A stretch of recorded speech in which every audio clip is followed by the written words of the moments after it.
we go. Ah. Hold on. It's going.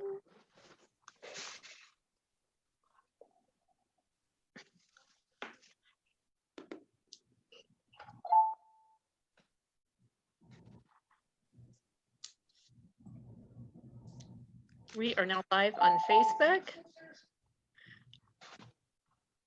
Now we're going to let everybody just kind of get logged in, make sure they have enough time. Thank you, everybody, for being here. We'll just give everyone a couple of minutes to make sure, give everyone enough time to get logged in. All right. I'm getting some echo there. Is there a Facebook on somewhere? Okay. Do you see it? If you go to our ROADwomen Facebook page, if you want to watch yourself, you're already on Zoom. No, I was just saying that if the audio is also on Facebook, we may get some feedback. So.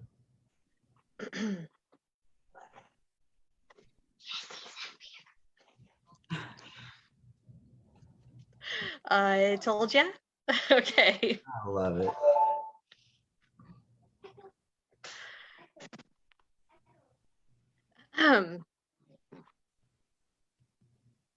We'll give everybody one more minute and then we'll get started.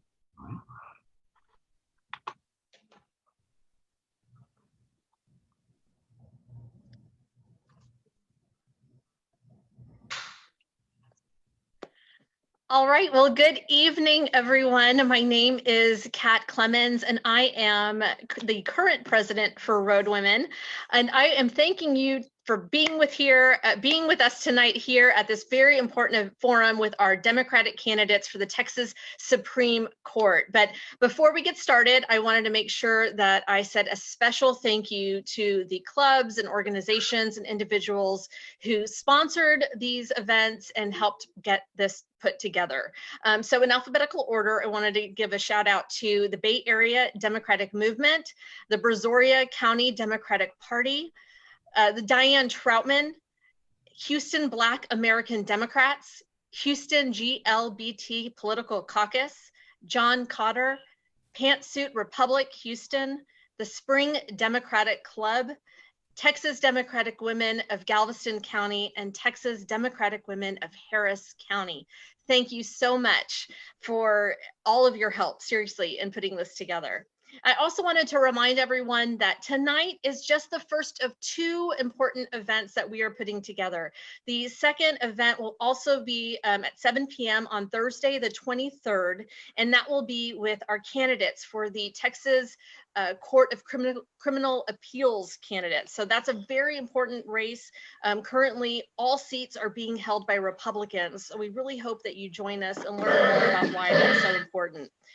So now to introduce our esteemed moderator for the evening.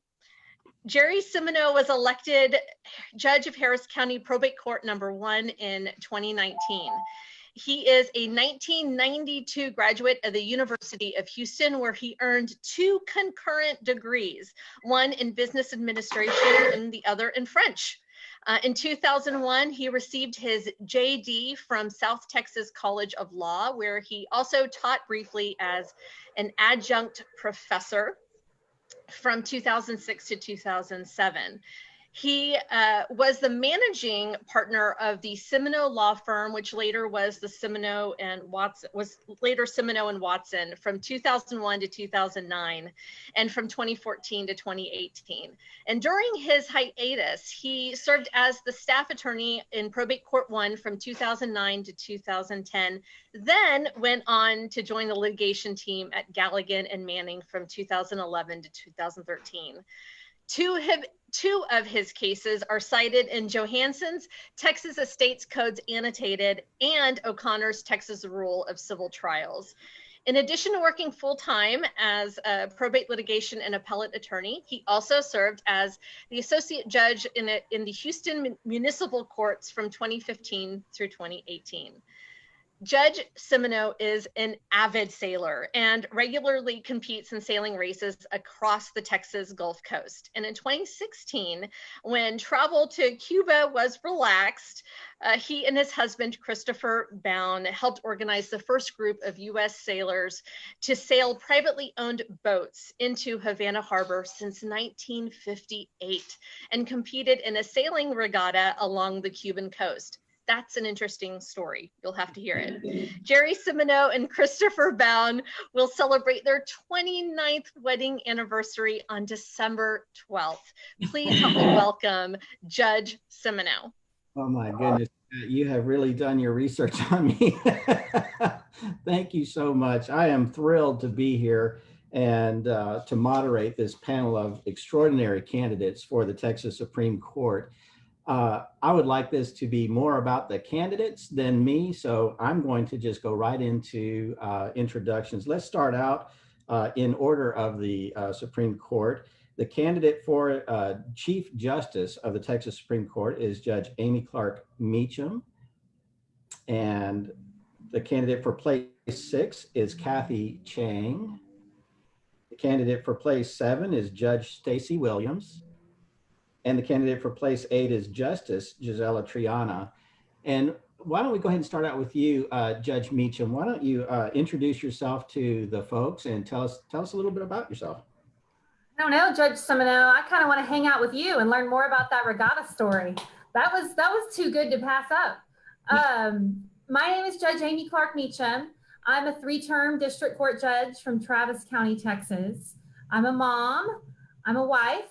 I'm a proud Texas Democrat, and I'm proud to be your Democratic nominee for Chief Justice because we desperately need to restore fairness and balance to the all-Republican Supreme Court. The Texas Supreme Court has been all-Republican for 22 years, and it is time that we begin to make inroads in that court and to reestablish it as a fair court for all people. We live in unprecedented times where some of our leaders, including the judges on this court, make us feel like things are completely out of control. But these dark days also offer us a unique opportunity to collectively reimagine the world we want to live in. And one of those cornerstones, especially in our area, is access to justice. Our civil justice system and the Texas Supreme Court is the court of last resort for all civil cases in the state of Texas. And our system should not be segregated based on the color of our skin, or on gender, or on sexual orientation, or on the size of your bank account. Access to justice should not be the exclusive domain of the wealthy or the privileged or those who hold on to power. Instead, we need to engage in meaningful conversations like this one and collectively reimagine our civil justice system in the state of Texas, creating a system that provides equality and justice for all Texans, where all Texans are afforded equal justice under the law, not just those who have the means and the privilege to pay for it. Texas families have not been well served by this court for many years now. A group of biased and monolithic judges who put their thumbs on the scales and disproportionately favor one side over the other over and over again. We don't need judges who have a predetermined or partisan agenda. Instead, we need judges with integrity and common sense who interpret the law fairly with the goal of obtaining the most just result. And that's why I'm running. And that's why I'm so proud to be running with these other great ladies who you're going to hear from tonight as well.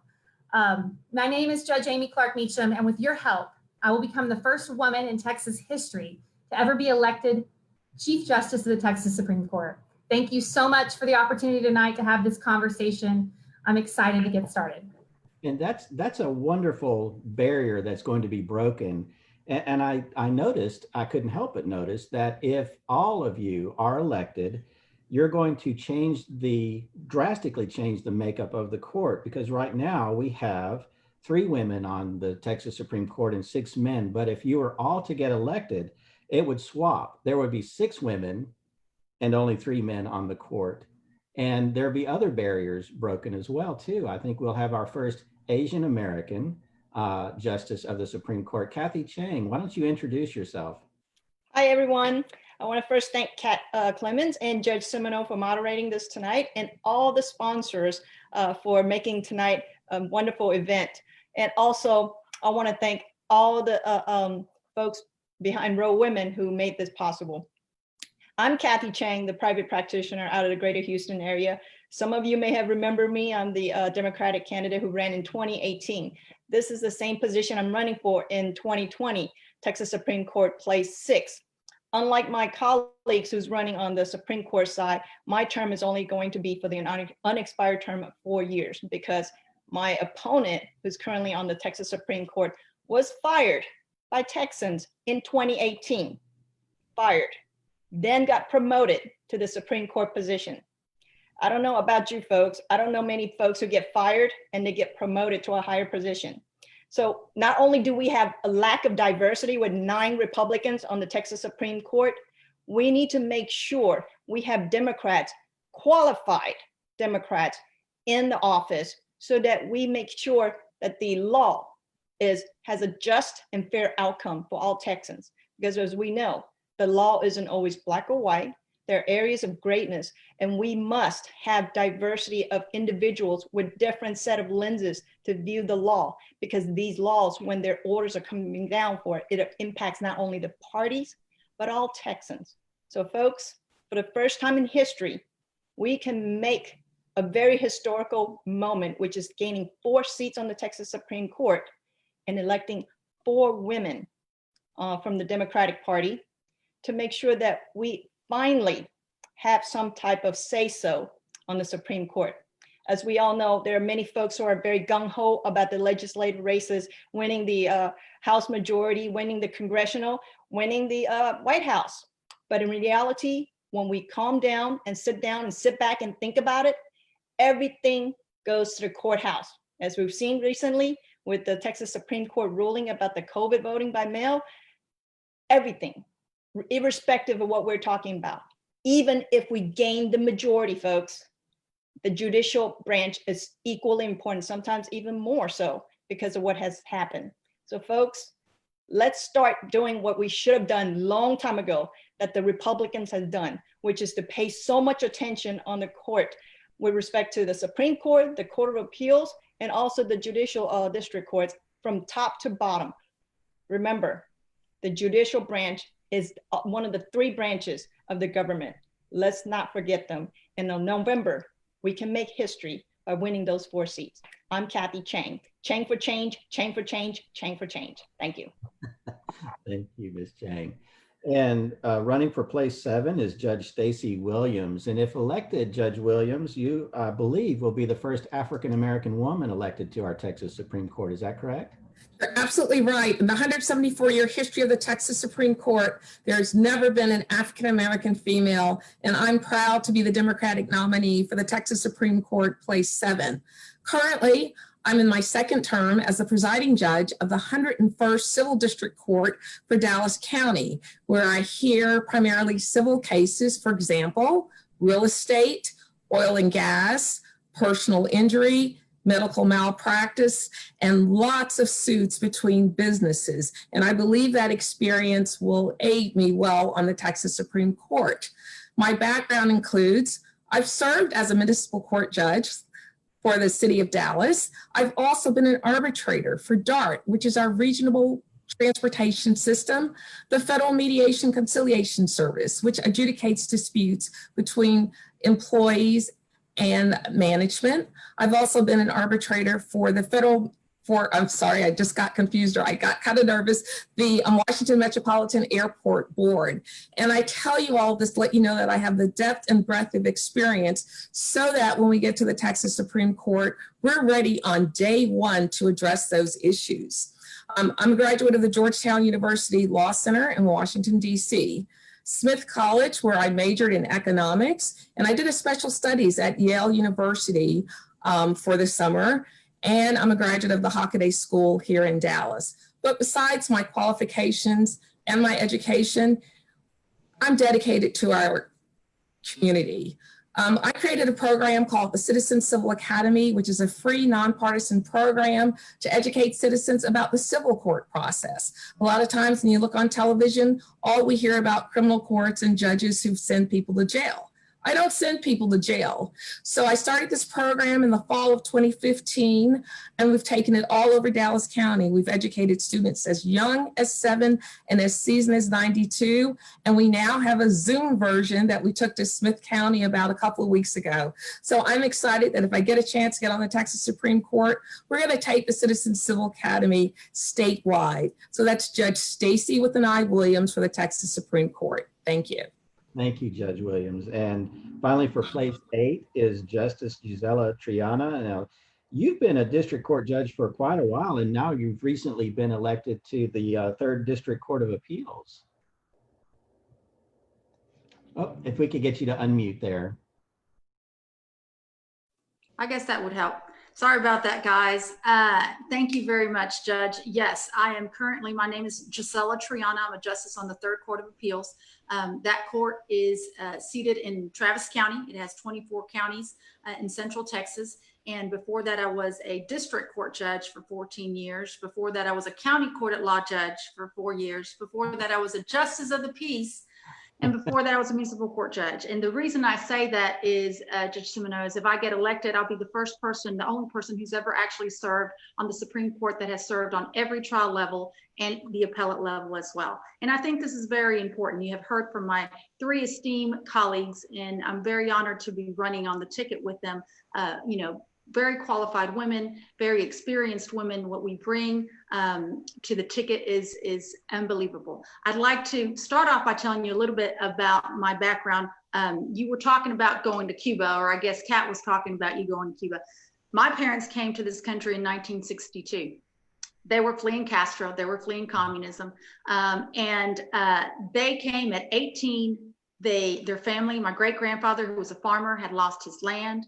My grandfather ended up in jail, and my parents at the age of 18 realized that they needed to come to a different country where they did not have to worry about their government at any, at any time around any corner. So they came here. My dad joined the Army, ended up in Killeen at Fort Hood. I was born in Houston, actually. I was born in the original Herman Hospital.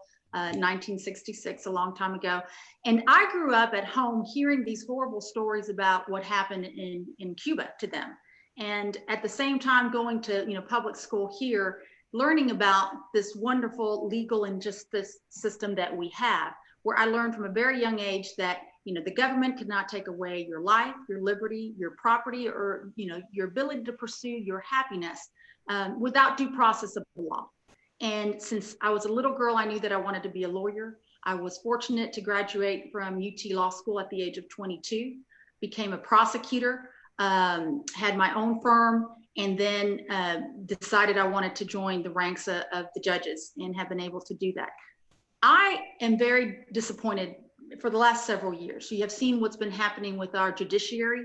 You see it in the federal level, what Trump has been doing, trying to stack the courts with extremely conservative Federal Society members. And you see it here. You have seen it in our Supreme Court. You see a court that is more interested in placating their party and is more interested in placating their donors than they are in giving true justice. And that's the reason that I am running, as well as these other 3 wonderful judges and attorney, Kathy, who are wanting to make a change. We need a change. We need to take back our court to make sure that we have justice for the people, not for the people who have the means. Thank you so much. I am absolutely, I have goosebumps at the level of experience that I'm hearing here and the potential for the change that so many voters are looking for. I do probably have to stop and say at this point that as a judge, I'm not allowed to endorse any candidate. And so my being here is not an endorsement. However, the rules do tell me, tell all of us that as judges, we can say, vote for Democrats. And so that's what I'm going to just say. I'm going to leave it right there, vote for Democrats. And I just wanted to make that clear. So back to you, Judge Meachum. Now, the role of the Chief Justice is a bit different from that of the other Associate Justices. Can you help our audience? And I should say too, if any of you have questions out there, you can submit them on Facebook, and I'll read your questions off to the candidates. Okay? I'm sorry, Judge Meachum, go ahead. Give us a little idea of what the Chief Justice does. Sure. So just like in the US Supreme Court, the Chief Justice, which is elected, by the way, all these seats are elected throughout the whole state. And so we're all statewide offices. But the chief is actually an elected position in Texas. It's place 1 or Chief Justice on the ballot. And in addition to presiding for the court, you do have some additional roles along with the rest of the court in the governmental code. The Supreme Court is also the head of a branch of government. So along with that comes policy decisions and rules decisions that affect all the courts in the state and all the litigants in the state that appear in front of that court. So the rules of procedure, the rules of evidence, the State Board of Law Examiners, which has been in the news quite a bit lately. Recently, just a couple sessions ago, the Republican legislature made it to where the Chief Justice actually picks the 3-judge panel for a redistricting case in Texas State Court. The Chief Justice picks the 3-judge panel for a school finance court, a school finance case in state court. So the codes are full of these sort of additional responsibilities and privileges of the Chief Justice. You do everything from appointing special judges to sitting as the head of the Office of Court Administration. And actually the whole Supreme Court sits as the administrative head of the State Bar of Texas. So the list goes on and on.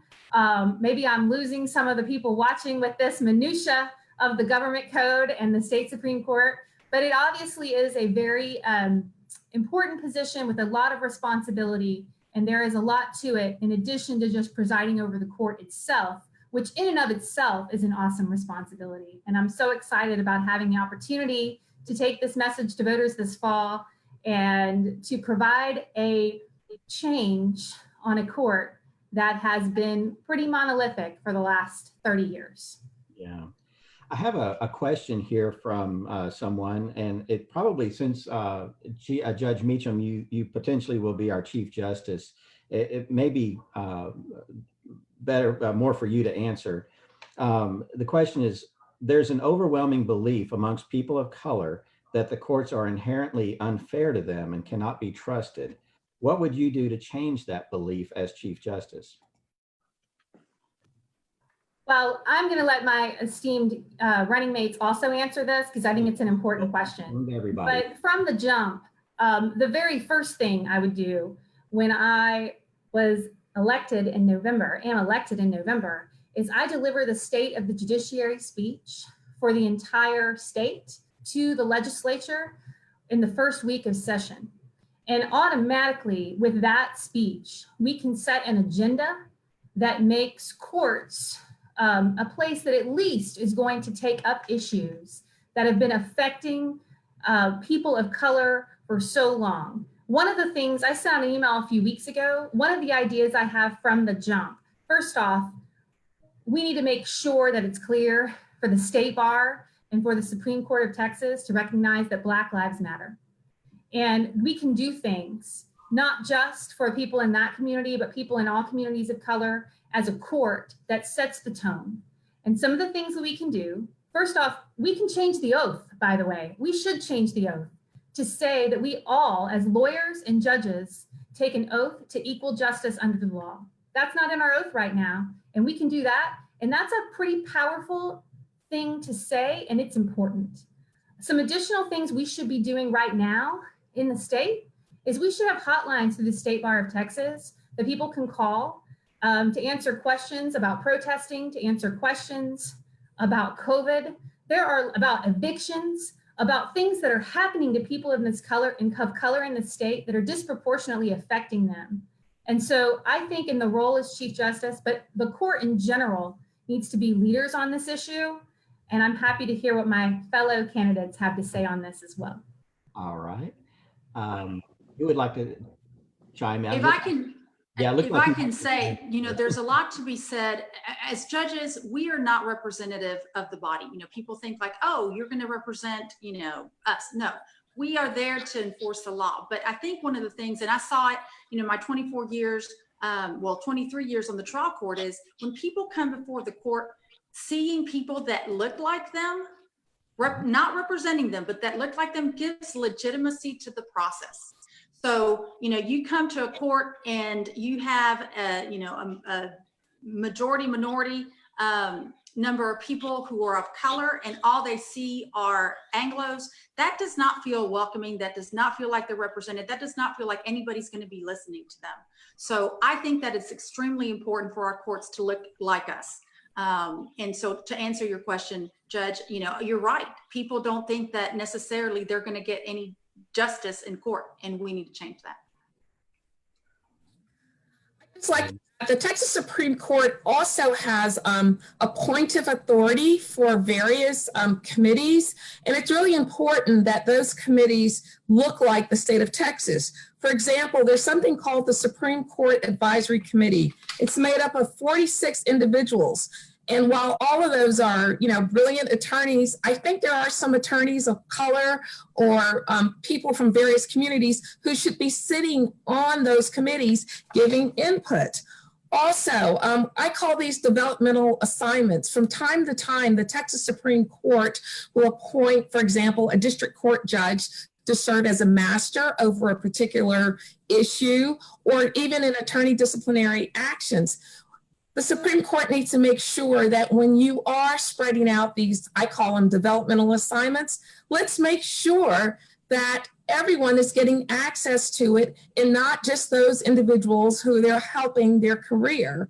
I didn't even know this in preparation, that the Texas Supreme Court actually has one appointee to the Employee Retirement System of Texas. Didn't know that.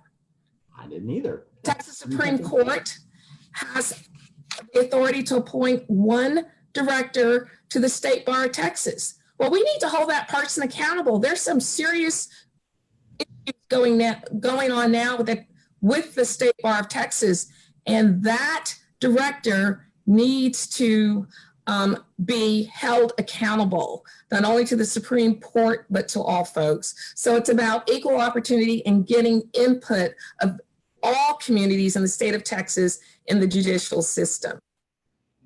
Ms. Cheng? Judge Simoneaux, I'm glad this question was asked by the listener. The thing is, like anything in this world, diversity is the key. For these individuals, people of color, they feel like the justice is not there for them. There's a reasoning for that. As Judge Meachum had mentioned, when you have panel of justices, whether it's on the Supreme Court, Court of Appeals, or any other elected official position, when you have elected officials that do not reflect the general population, and for these individuals who have never gone into a courtroom and all of a sudden had to go to a courtroom, it's intimidating. And for some of these counties where there's not a lot of people of color, and when the citizen goes in there, it is a shocking event.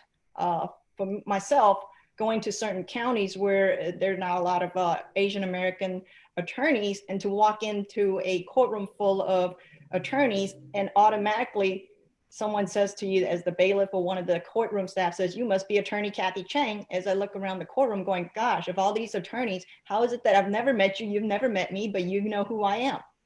And so for these citizens, you have to understand where they come from. And that's part of the reason in 2018, I worked so hard not just campaigning my position, but educating people about the importance of electing individuals into office that looks like them, that has the same values that's reflective of the general population. Texas is a very big state and very diverse. The fact that when I'm elected in November, I'll be the first Asian American, and Judge Staci Williams will be the first African American female elected, and then Judge Clark Meachum will be the first female elected to the Chief Justice position, and Judge Triana will be the first justice to have served in all the trial and appellate position. That, you know, a lot of people applaud that, but I say that's a sad thing, because we're such a diverse state.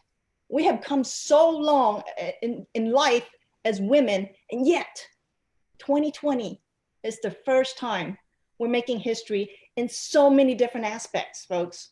That is, to me, it's a sad thing. It will be a victorious thing in the historical moment, but we need to move a little bit faster, folks. That's And the way to do that is through the voting for elected officials that look like you, who has the same values. Very good point. Thank you, Ms. Cheng. One of the questions, and I know that you may think I'm a little bit distracted, but I'm reading the questions that are coming in as they're coming in, is something that we talked about just before it started, which is campaigning in the era of COVID. And this one gets a little bit deeper. It says that, we think we're going to win the cities, but in the rural areas where you need to reach out and touch voters, but you can't really be there in person. And this person believes that social media probably isn't the best way to do that. How are you campaigning across the state in this new era of COVID? You're blazing a trail right there just on that. Who would like to answer that? Well, we have, there's an issue as to obviously who has social media, who has the ability, who has the internet. But we just did a forum, ladies, 2 weeks ago, East Texas forum.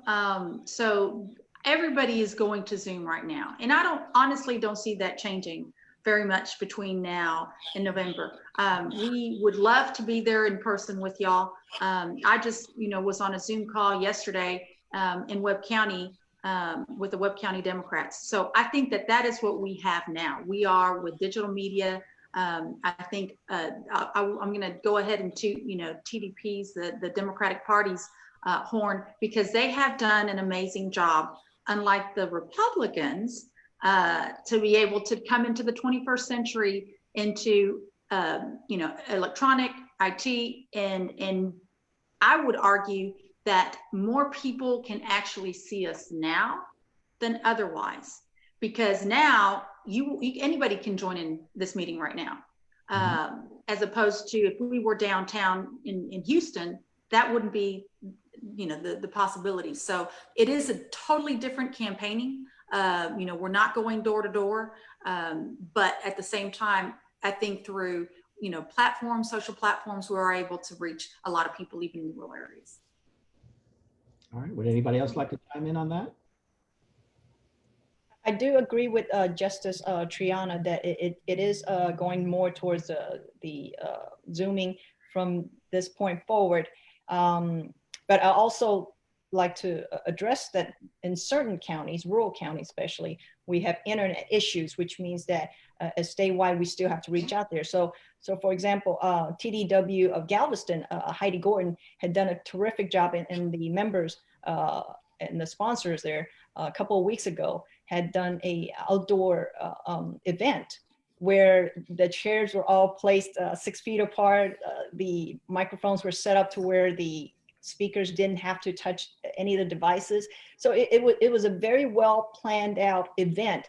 So I personally know that for the campaigning for this year, even though we had the COVID situation and stuff, for events in rural counties where people are desiring for that in-person event and practicing social distancing and safe measures and stuff, I still attend those events just because I know that internet is not very reliable in certain areas of the state. And that's one of the things that I believe some of our legislative candidates will be dealing with when they're elected.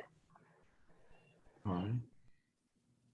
And let's move on to this next question, which I want to stick with you, Ms. Cheng, because in the beginning, you talked about the governor appointing judges or justices who had been fired from their jobs to take a place on the Supreme Court. Can you this question is for all of you. Would you explain, tell us the biggest difference between you and your opponent? And we'll start with you, Ms. Cheng. Okay.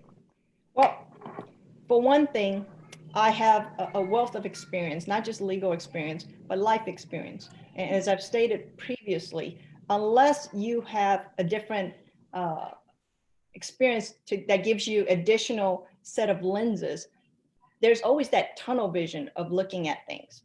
And right now, my opponent, like all the Republican justices on the Texas Supreme Court, have those same problems, the tunnel vision of deciding and interpreting the law. And that's a problem because when we look at the law, there are various areas and angles that the law can be viewed, and with in-depth discussion, that's how one determines what is the best way of looking at things. And right now, that's what, not only do we lack that perspective, but the lack of experience to even see that's what they're lacking on. And that's a serious problem.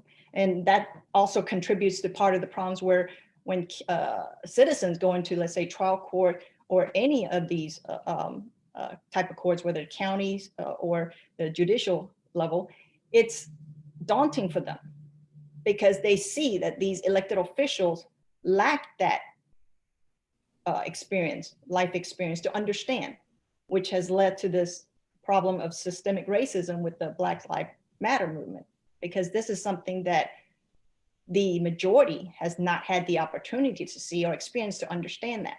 And right now, the Texas Supreme Court is one of those panels that if you take the current Republican justices and compare the current candidates on the Democratic side, you'll see exactly what I'm talking about. It is a jaw-dropping effect.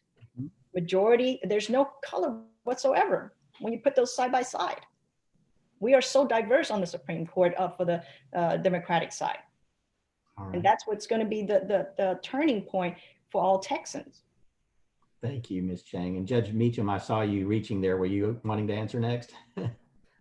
I could answer next. I think we all have clear contrasts with the current office holders in our seat that we're running for. But let me say, with regard to my opponent,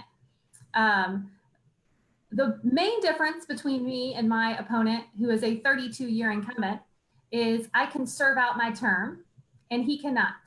He is constitutionally prohibited from serving his term because he will actually turn 75 during the term, and the Texas Constitution requires him to retire when he does so. So that's a pretty big difference from the outset, that I can serve all 6 years and he can't. But let me just say, we're also polar opposites in every possible way. Nathan Hecht was elected to the court in 1988. He was Karl Rove's original client in the state of Texas. The Republicans took over the state of Texas, beginning with the Texas Supreme Court, beginning in 1988, when Nathan Hecht was elected. And I like to say that the year 2020 is the year we're going to end that Republican takeover of Texas. And again, we're going to do that with Nathan Hecht's office as well. But when it comes to judicial philosophy, he's an arch conservative. He is a textualist. He is bought into the federal. He is a tent pole of the Federalist Society who has a strict constructionist interpretation of the law. And what I will say about that is, one, even if you believe that's genuine and not just furthering the partisan agenda that they are trying to reach, say you believe that is genuine. What I would say to you, what I am, is a judge who will be fair and a judge who will interpret the laws fairly to reach a result that is just for all persons. And I think that's important, and to highlight that difference. He has a long record of overturning jury verdicts for the past 32 years on the court. And I believe I have a long record of honoring jury verdicts on my bench. So there are almost too many things to name. Those are some of the big ones. And I am proud to take that contrast to the voters in November. And I am glad to provide Texans with a choice to not choose the status quo, to not choose the justice who for 32 years has ruled in favor of the special interests of big business, of big law, of big oil, of big insurance, always, not fairly, but always consistently on one side over the other. And I am happy to take that contrast to Texas voters, that I will be fair and administer justice fairly for everyone. Thank you, Judge Meachum. Judge Williams? If you could. Myself. Well, I think the biggest difference is experience. As I mentioned earlier, I'm a 2-term district court judge. I've been a municipal court judge. I've been an arbitrator writing detailed decisions for various organizations. Justice Boyd, yes, he has his 6 years, but when he got on the Texas Supreme Court, he had no judicial experience whatsoever. He had been Rick Perry's chief of staff. An opening came up, Rick Perry called him, said, "Hey, you want to be on the Texas Supreme Court? Good job if you can have it." And there became Justice Boyd on the Texas Supreme Court, no experience. In fact, right now in Austin, they're considering various ways to take the right to elect judges away from the citizens of Texas. And there are various proposals. In fact, under their own proposals, Justice Boyd would have never been selected because they want you to have 4 years of judicial experience. And the one thing I can grant him, he's the only person in this race who's been endorsed by Dan Patrick, John Cornyn, Abbott, and Cruz. So if you want a justice that endorses their policies, he's your guy. I definitely will not get their endorsements. Very good. Justice Triana.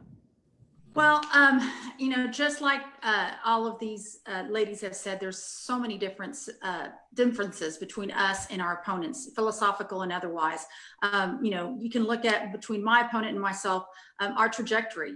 I graduated from law school and became a prosecutor, went to work for the Travis County Attorney's Office. I went to work for the Secretary of State's office in the Elections Division. I opened up my own firm. And then I became a municipal court judge. And as I said before, I've served on all trial levels. So my opponent went to a big law firm and then went to the Court of Appeals.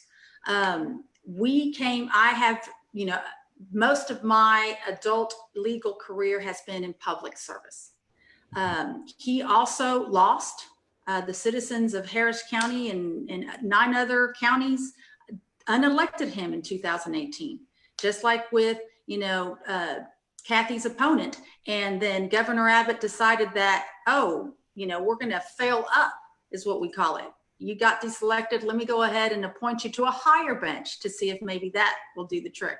And I've been elected to every single bench that I have served for over 24 years. I've got over 3 times the judicial experience that he has. Also, you know, it's a matter, for me, it's a matter of integrity. This Supreme Court, very rightly in March, when we started with COVID-19, the coronavirus, they decided that they were going to protect the citizens of Texas, and they put a moratorium on evictions and on debt collections. Obviously, people were losing their jobs. You know, we had 1.9 million people that were on asking for unemployment. And that was the right thing to do in the middle of a pandemic, because they're telling us we need to shelter at home.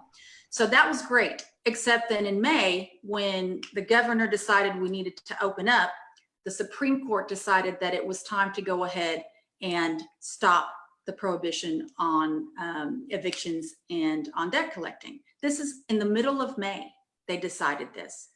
This is not a legal decision. This is a policy decision. This is something that they could today, if they wanted to, they could go back and give those people protection. So now our numbers are so much worse than they were in May. I don't need to tell the people of Harris County how it's looking. And still, evictions are going on. So CDC is telling us to shelter in place. Very hard to shelter in place when you don't have a home. To me, what, you know, to add injury, insult to injury, is the fact that at the time that the Supreme Court did that, you know, Justice Busbee decided to go ahead and tweet about what a great thing that they had done, because they were protecting those people from being evicted and from debt collection that fell under federal. So under the federal guidelines, anybody whose housing has any kind of federal help, you cannot evict those people.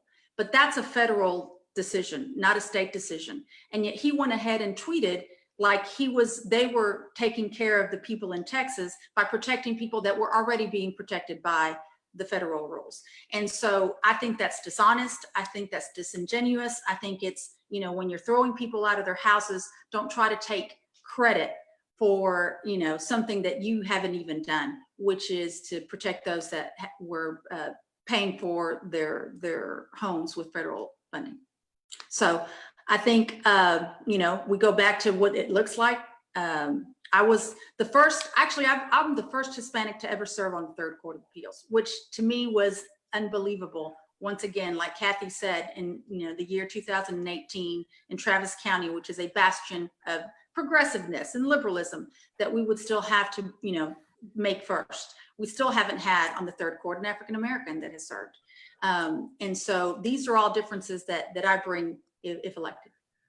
Can I follow up a little bit on what Judge Williams said? And actually, it was part of Ms. Cheng's answer as well as Justice Triana's, because I think it's important here we take a step back and we look at this election issue of judges.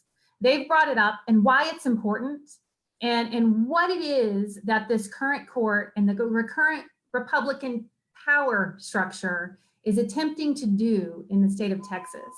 They have a commission right now that they have put together. They are meeting even during this pandemic. They're meeting by Zoom. And they are looking at whether to continue to elect judges in Texas or to go to a selection system by the governor. And let me just say from the outset, there is no perfect way to select judges. There is no pure way. There is no perfect way. There are problems and critiques of every system in every state, and as well as the federal system and what has happened in the 4 years under President Trump to our federal judiciary. But let's go back to 2018 and what happened in 2018. The biggest win for Texas Democrats in 2018 was probably these courts of appeals. The court, the 1st and 14th in Houston, the 3rd court in Austin, the 5th court in Dallas. That was what made headlines actually about swings that happened in the state of Texas. And the reaction to that from the entrenched Republican interest is, let's put together a commission. And my opponent, leading the charge, who has been elected, I think, 8 times, has now decided he is against judicial elections and wants to move to a gubernatorial appointment system that is then a majority approval by the Senate. And to talk about how wrong that is, but I will get to that, but I want you to understand it's about power. It's not about a better system. It's about holding on to power for as long as they can hold on to it. And not having benches look diverse, not having more women, not having more people of color, but continuing by their fingernails to hold on to power for as long as they can. That's what voter ID is about. That's what vote by mail is about. That's what changing the way we select judges is about. It's about holding on to power for as long as we can and every trick we can throw at people to do it. So I want to put that in perspective and say that in the state of Texas, we've actually looked at this. They've looked at this for 50 years. People in the state of Texas want to elect judges 80-20. Republicans want to elect their judges. Democrats want to elect their judges. And while there's no perfect system, this is an area where me and my opponent have very different views. I grew up in a working class family in Lorena, Texas. That's a suburb of Waco, for those of you who don't endure I-35 on a regular basis. And girls that I grew up with in Lorena, they don't get judicial appointments. That's just not something that happens. I wasn't on any short list, but I ran for judge and I was qualified for it. I became one of the youngest judges elected in the state, and I've served for 10 years, I think with distinction. And these judges who won in 2016 and 2018, they are serving with distinction. And this commission and this court, they are trying to take that away from us because they are trying to hold on to power with every trick they know in the playbook. And so I want to make sure we don't pass the opportunity by tonight to point out that miscarriage is happening right now. And if we don't win in November, it's some of these legislative seats as well as these seats, they're going to continue that effort to hold on to power for as long as they can and to keep diversity from the benches. And I just think it's important we point that out. Judge Simoneaux, let me just add something to that, just to put into perspective for the Harris County local folks. When in 2018, when we elected so many Democratic judges and justices for the Court of Appeals and the judicial levels, the citizens of Harris County immediately saw a big turn to the positive side. Instead of fearful of the courts, they now enjoy going to the courthouse. Why? Because these judges and justices are more prone to say, hey, I'm a human being just like you. I understand. They're compassionate. They're listening to these citizens and they're taking the time to explain. Because for many of these citizens, they've never been to a courthouse. Maybe jury summoned, but a lot of them never even stepped foot in the courthouse. So for the first time for them to go in there and to meet a judge that looks like them, that's understanding and compassionate, that is what sets the tone for these citizens when they go, we've restored justice and faith into the system. Because for so long, as I've said, the Supreme Court, almost a quarter century. We have 9 justices of Republicans. In Harris County, we had judges of the Republican Party for so long. Now that we have this number of Democratic judges on the bench, people are starting to see, wow, so this is what it's supposed to be like. So that just puts into perspective when we elect 4 Democratic justices on the Texas Supreme Court and the 3 on the Court of Criminal Appeals, that's what the citizens are going to go, wow, fairness and justice has been restored to this state. And we're going to continue to do that beyond 2020 because it's so doable. When we go to the polls and decide to vote for the right folks, and that's straight D up and down the ballot, we are actually investing in our future, not just for us, but for the many generations to come and say, so this is what it's like. Justice and fairness in its true reality. In the past, these were only all words in books that no one really cared to enforce. And when you elect these, it will be a reality, folks. If I can interject, I don't know, Judge Williams, I don't want to, if you were going to say something, I didn't want to cut in front of you. If I can interject, Judge Simoneaux, there was a study that was done by Haynes and Boone that looked at the Court of Appeals, and this has exactly to do with what Kathy and Judge Clark Meachum was talking about. They looked at from, I believe, September of 2018 through August of 2019, the end of the Court of Appeals that flipped from Republican to Democrat. And they did a study of the reversal of judgments. And what we found was extremely interesting. And by the way, just to point out, both my opponent and Kathy's opponent, both of them were on the court, on those courts for the first part, the last part of 2018.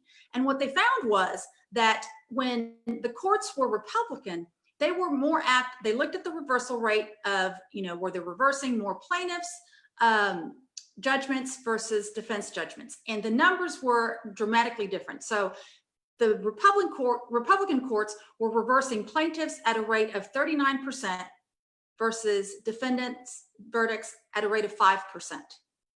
What they saw is just within the first 8 months of the new courts being led by Democrats, what they saw, the reversal of, and you would think, oh, political, yes, the numbers are going to be reversed the opposite. Now they're going to be reversing more defense judgments instead of plaintiff judgments. What they found was that they were almost equal. I believe it was 17% reversal for plaintiff's judgments and 18% for defense judgments. And what that points to me is that it's not, they like to constantly talk about how they believe in interpreting, we are the liberal judges, we're the activist judges, we want to legislate from the bench, and they're the ones who just read the law and just apply the law. And that is just not true. You get you elect a bunch of Democrats, and what you find out is that you actually get a level playing field, whether you're a plaintiff or whether you're a defendant. It doesn't matter who you are. We're not going to be putting our finger on the scales like Justice Clark Meachum said. And to me, that's unbelievable that would happen in just 8 months of us being there. That's incredible. I think that article was written by Kent Rutter. Is that right? Do you know? That is correct. Okay, so if you want to look for that, you just search out Haynes and Boone and look for Kent Rutter, and you can look for, it's called Haynes and Boone Releases Comprehensive Study of Reversal Rates in Texas Appeals. Very good. Look it up, or just put Haynes and Boone's Comprehensive Study and it'll come right up. That was a very interesting article. I'm glad you brought that up. And Judge Meachum, thank you for talking about the appointment system issue, because that was a question that has been asked. And I haven't given Judge Williams a chance to respond to that. Would you like to respond to the appointment system as well?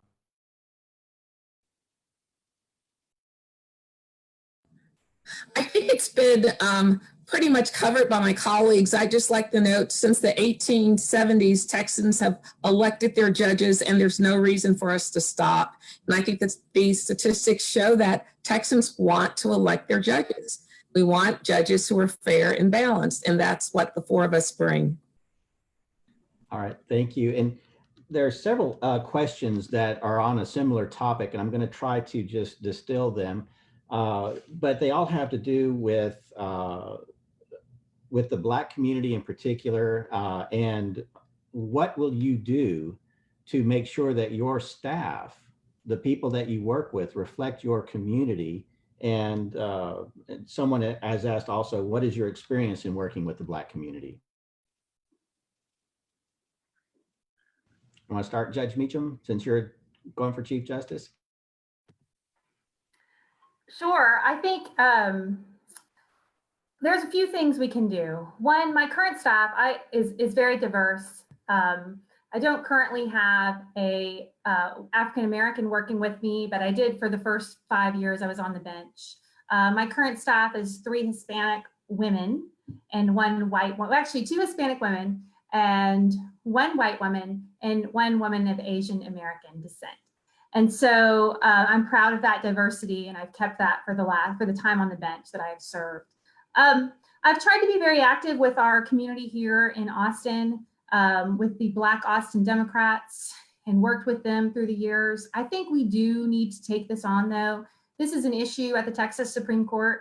It's an issue, like Judge Williams has pointed out tonight, but that we need to constantly recognize that this is not a place where there have been a lot of African Americans who have served. We've had 2, and we've had 2 who served with distinction, including Chief Justice Wallace Jefferson, who is a Republican, but I don't want to forget about him. But he did bring a lot of change to the court.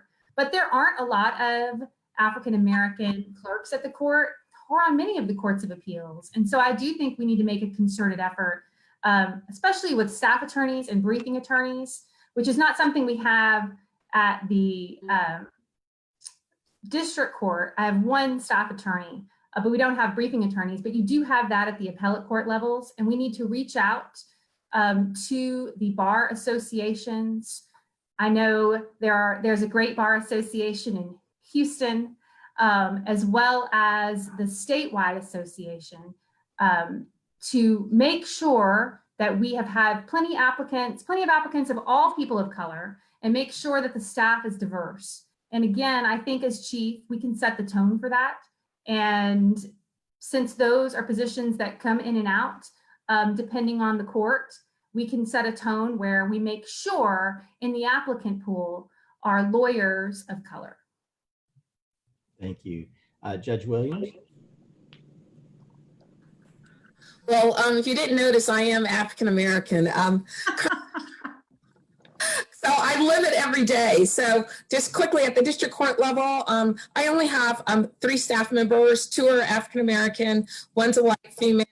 In the past, I'm the diversity. I've had an Asian court reporter. My former court reporter was also from the LGBT community.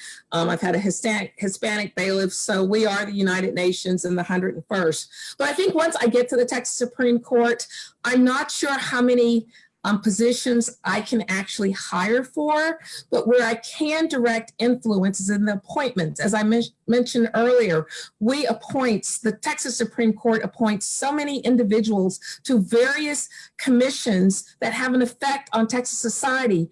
And just from my brief review of a lot of these appointments, I'm not seeing those appointments reflect the diversity of the state of Texas. So I'm going to really look very carefully at every appointment. Also, I'm really concerned about developmental opportunities for individuals who are already sitting, for example, on the district court bench. From time to time, the Texas Supreme Court appoints individuals. And through my quick review, I'm not seeing how many people of color are actually getting those developmental assignments. So I'm going to press our new Chief Justice Clark to ensure that that happens. Also with the law clerks, I'm hoping, and usually I want to call you Associate Justice Cheng already mentions a lot about fundraising. I'm hoping to raise a lot of money because I want to take $40,000 out and select a person of color to intern with me. Someone maybe who's not at the top of their class, but someone who just really wants to learn. So I want to have a fellowship program and make that opportunity, because you know what? Exposure is everything. I know during the campaign trail, I hear folks go, well, I was on the Supreme Court Advisory Committee. Well, if you look at it, Those are former law clerks. So they start this pipeline very early and we get excluded. So I'm going to be about kicking down the doors and bringing diversity to the Texas Supreme Court. And I agree completely that you have to start in the pipeline. At the beginning of the pipeline. In Travis County, we have a summer intern program that we have developed with, Laura Livingston, who was our local administrative judge, who's African-American, myself, and Orlinda Naranjo, who was another Hispanic female. And we have interns where we keep them, we bring them in, and they're minority interns, from law schools, mainly African-American, but we bring them in and we do half of the summer with the Travis County district judges, and then we find them an actual private, with a private firm half of the summer. And we need to make more of those opportunities for people of color, for students of color. I mean, if you look at our numbers that are going to law school, we are nowhere close to being representative of what our citizenry looks like. So I think that you start there. You have to start from law school with making sure that we are, allowing people of color to get in.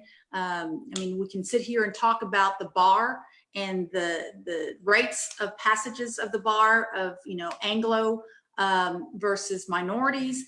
We need to look at that. We need to look at the opportunities that are developed, and all the way through hiring staff attorneys, briefing attorneys, but it can't just be the court. We employ such a small number of people to really affect change. When I was, probably my biggest staff was as a justice of the peace. And I can tell you, of the probably, I don't remember, 12 people, clerks that I had, they were all female to start off with.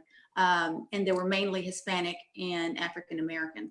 As when you get up, you get maybe one staff attorney, maybe, and since I've been at the Third Court of Appeals, right now I've got 3 staff attorneys. 2 of them are Hispanic females, and one of them is an Anglo man. 2 of them were there before I got there, and I hired one. So it's not like you can just come in and have a great, but I think that we need to look at the law schools. I think we need to look at,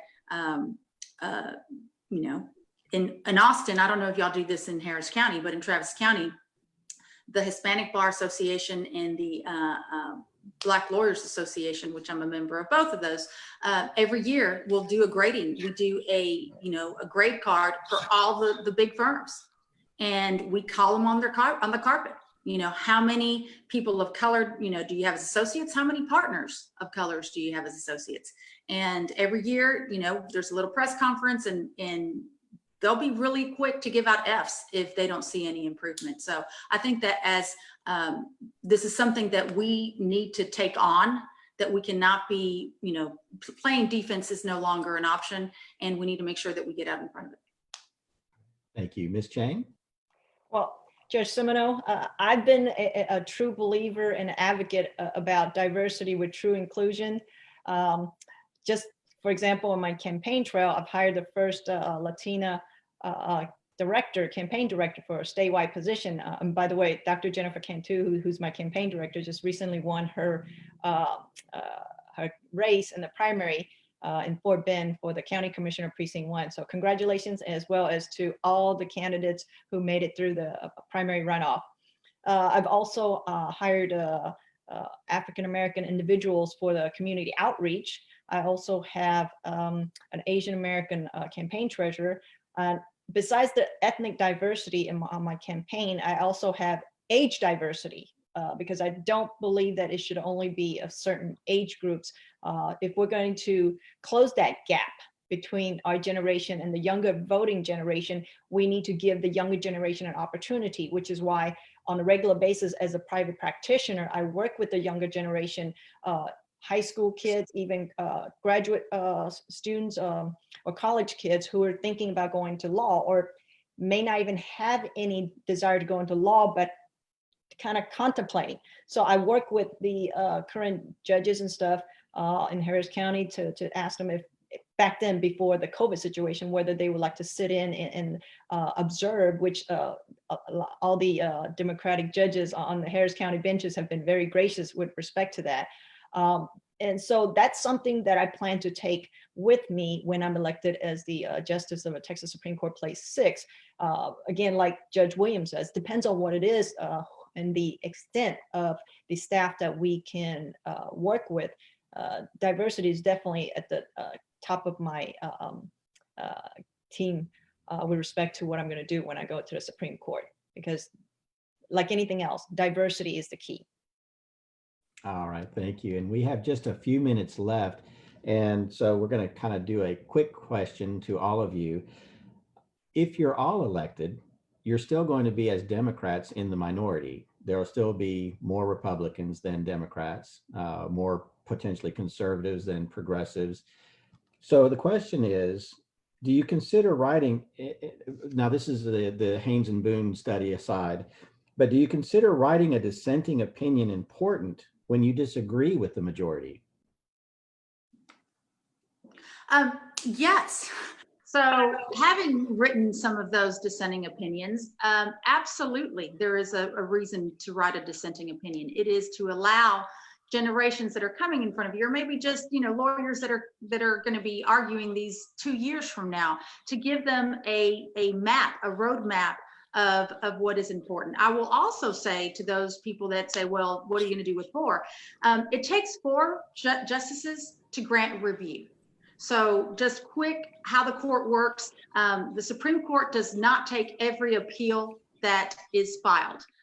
You know, people ask for their what we call, you know, petitions for review, and it's discretionary on most of the cases that the Supreme Court has. There are some mandamuses and some habeases and some, you know, cases of original jurisdiction that have to be decided. But just like the U.S. Supreme Court, most of the things that are decided in the Supreme Court, they've got to agree to even hear the case. Unlike the Court of Appeals, where you have to hear every case that comes in front of you. Well, it takes 4 to grant review.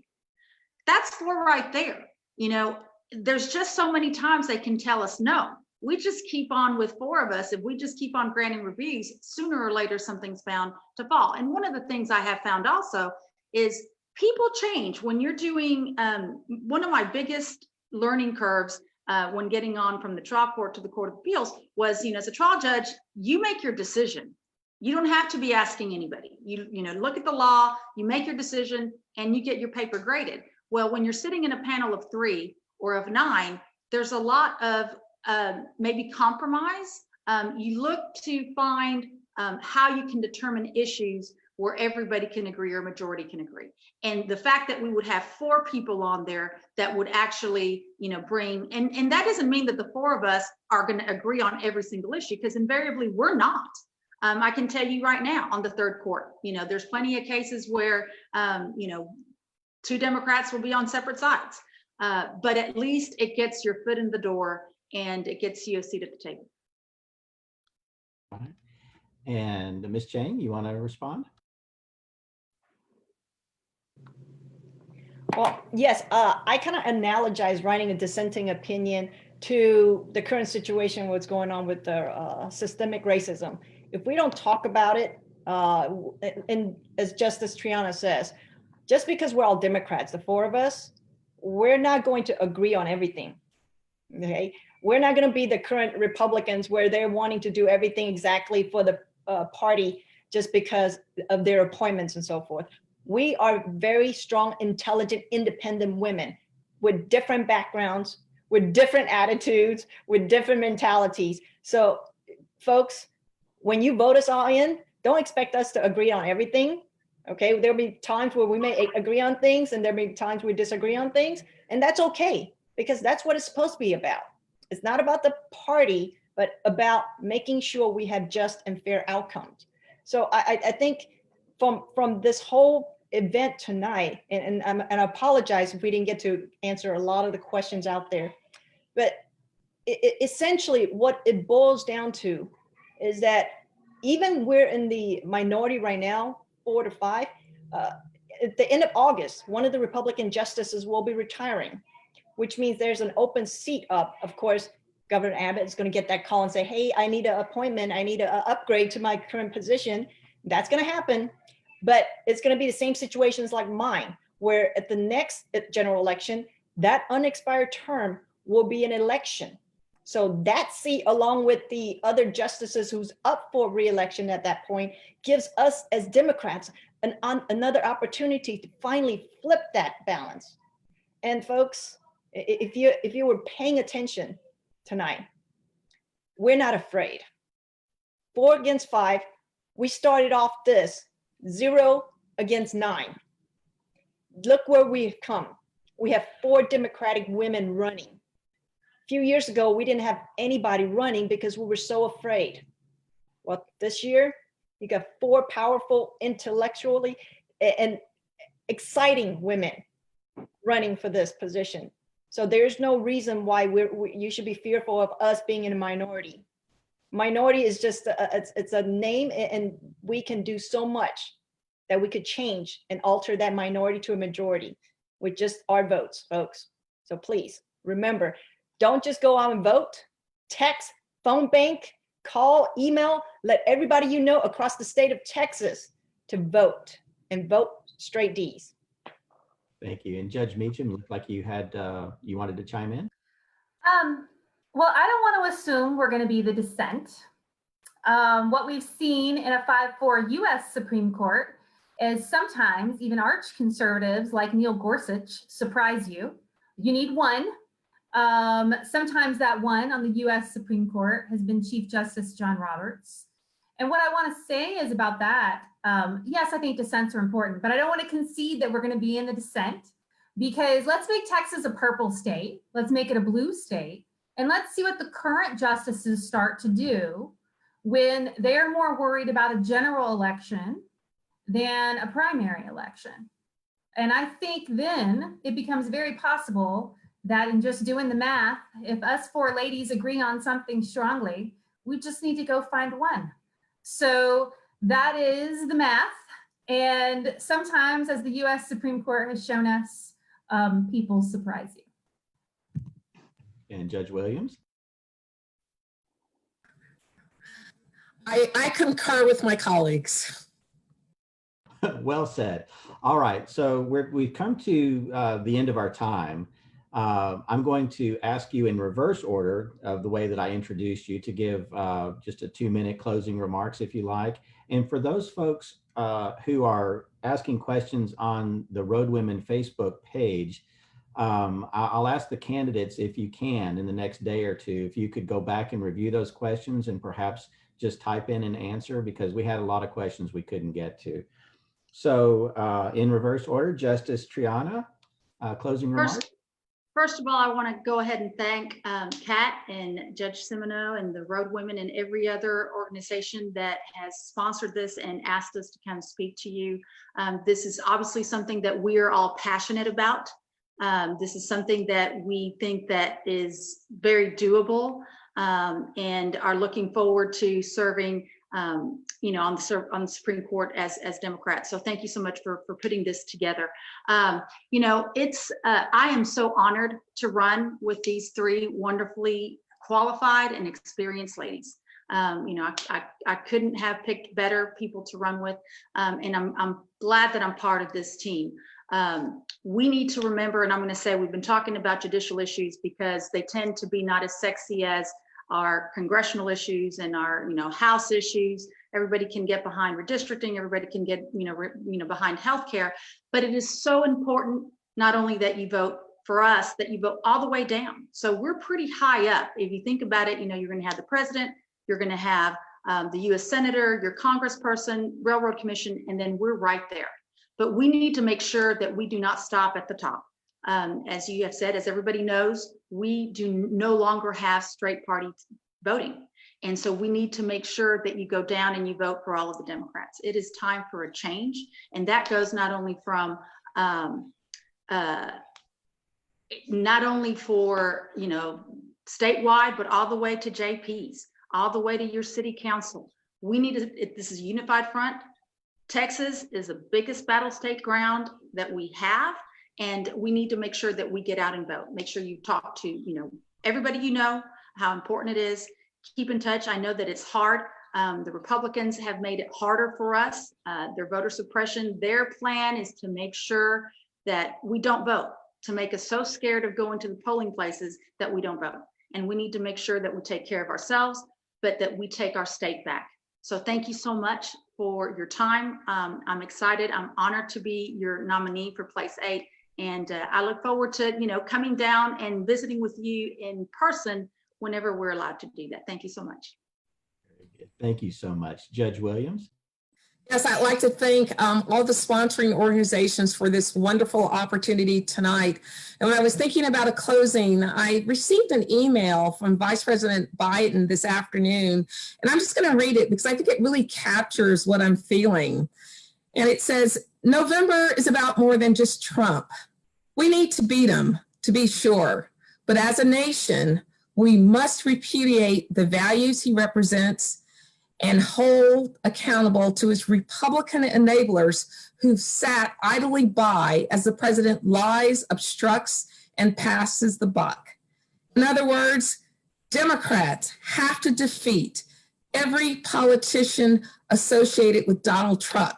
And I will add Greg Abbott, Ken Paxton, and the whole host of Republicans in the state of Texas. We must vote for every Democrat. And we've got to stop this negative narrative. Yes, there's no straight party ticket voting, but guess what? You just can't press the button. I'm saying just take an extra minute and check every Democratic candidate, because if we have change at the top and if we don't have change at the bottom, it's going to be business as usual. So we need to ensure, take the extra time. Yes, you can vote straight party ticket. You just can't press that button. I'm Judge Staci Williams for the Texas Supreme Court, place 7. Thank you very much. Years from now, our grandchildren will be asking us questions of, what did you do to make a difference in this nation? What did you do to make a difference in this state? Each one of us has the opportunity to choose and say, I was part of that movement for change. Or we could say, I just kind of stood on the sideline, hoping change would occur. For me, as an Asian American immigrant who believe in the possibility and the dream of having freedom and justice for all, I'm gonna go and vote and make sure I tell everybody I know to vote straight D's up and down the ballot. Why? Because our lives matter. I've said it before, Trump has divided this nation one by one. First started off with the African Americans, then the Latinos, now the Asian Americans with the coronavirus. See, for so long, we've been divided. It is time we come together as a state and as a nation to understand that when we're together and united, we're stronger and better as a state and as a nation. I'm Kathy Cheng, your proud Democratic nominee, and I'm so proud and honored to be running with these great colleagues of mine. Thank you, Judge Simoneaux, Kat Simmons, and all Clemens, and all the sponsors of tonight's event. Folks, remember, vote up and down the ballot, straight D's. Thank you. Thank you very much. And our candidate for Chief Justice, Judge Meachum. So thank you to the Road Women for having us here, and for everybody who joined us here tonight. I want to first say thanks to Kat, because I just randomly reached out to her on a Facebook Messenger text one night and said, how about we do this? And that small text turned into this, and all these different great clubs from Houston who have participated as well and been a part of this tonight, and you, Judge Simoneaux, for leading us. So thank you so much to the greater Houston area and all the groups there who have hosted us and welcomed us into your homes through Zoom for tonight. So I appreciate that. I think what my other 3 candidates and I are talking about is this really is the most important election of our lifetime. I know people throw that around a lot and we say that a lot, but the stakes could not be higher. Like Judge Williams just read the email from the former vice president, the stakes could not be higher. It starts with the president, that's true, but if we're going to really make a difference in our country and our state, it can't just be about that one race. To defeat what has happened in America these last 4 years, we really have to defeat Trumpism. And honestly, I don't need people to be Democrats this election. I need them to be citizens of America who care about the Constitution, the very fabric of our democracy, the very fabric of the rule of law. I cannot overstate this. We are at that type of end of days moment in American history, and we've got to fight for it. We are 2 points away. Our polling is showing us 2 points away.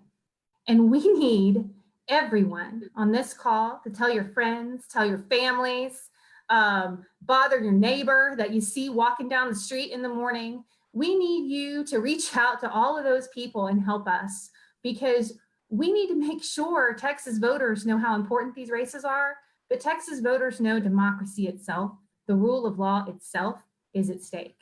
I'm proud to be your Democratic nominee for Chief Justice of the Texas Supreme Court. I'm so proud, even though, as the other candidates have said, it's almost a slightly depressing statistic that I'm the first woman to even run for this position in Texas history. But I am proud to take that burden on, that challenge on this November, because we need it. We need a change in the state, because if we change Texas, we really do change the entire country. And we can not only help out the United States, we can help out the whole world if we do that. It couldn't be higher stakes than that. So thanks everybody for letting us come into your home tonight and tell you about ourselves and tell you that we can bring fairness and justice back to the Texas Supreme Court. We're so proud to be here. Thanks so much. Well, thank you very much. It has been so inspiring to me to be able to serve as your moderator this evening. I am privileged to be in the company of such distinguished, accomplished, barrier-breaking candidates. And I'm excited about this year's race. I really am. And I don't have any intention of running for a Court of Appeal or a Supreme Court, but I would be extraordinarily comfortable letting you grade my papers. So we're going to go ahead and sign off now. Those of you who have been asking questions on Facebook, we'll ask the candidates to take a look and respond as they're able. They are very, very busy folks. So I'll just ask you if you're able and you have time, if you could respond to some of those questions, because we got a lot of really good ones. All right. Thank you all very much. Thank you, Kat and Woodwomen, and we'll be signing off now. Thank you. Thank you. Thank you.